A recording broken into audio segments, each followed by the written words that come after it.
Okay, so the latest Disney movie that everybody loves, and who wouldn't, is Zootopia.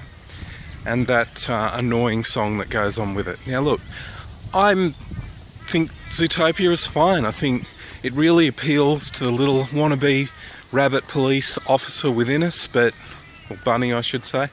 But I don't know, I was a fan of Busy Town and Richard Scarry, which a lot of the ideas are ripped off from. That's fine, but I don't know, I think it pales in comparison with another Disney movie which came out in 2015 and to a pretty lukewarm reception. I think that what they like about Zootopia is the idea of the little guy makes big, or the little bunny makes big.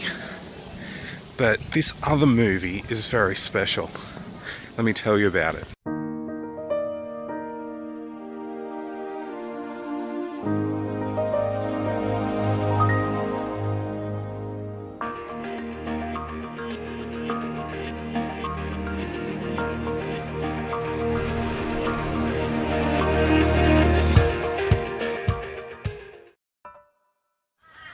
And the movie I'm talking about, of course, is Tomorrowland.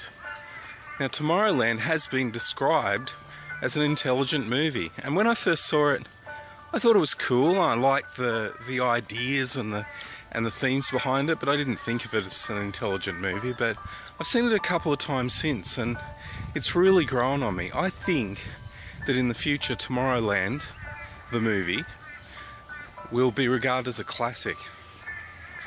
It's about it's based on the Tomorrowland theme park in Disneyland, but don't hold that against it. I mean, that's where Pirates of the Caribbean came from. But it's just, I suppose it grasped that positivism about the future that was around and personified sci-fi in the 50s and 60s, and it takes that and puts it in a modern milieu, and I really, really like that. It resonates with me because I think in my growing up, the kind of science fiction and the kind of future that I imagined was like that. I was very positive about the future, still am. And I think that Tomorrowland really embodies a spirit of positivism and excitement about the future. Imagine if we were all excited about the future, that we thought the future was going to be bright. And yet, most of us don't think that. Most movies are about apocalyptic scenarios. Zombie movies and post-apocalyptic movies and destruction and terror.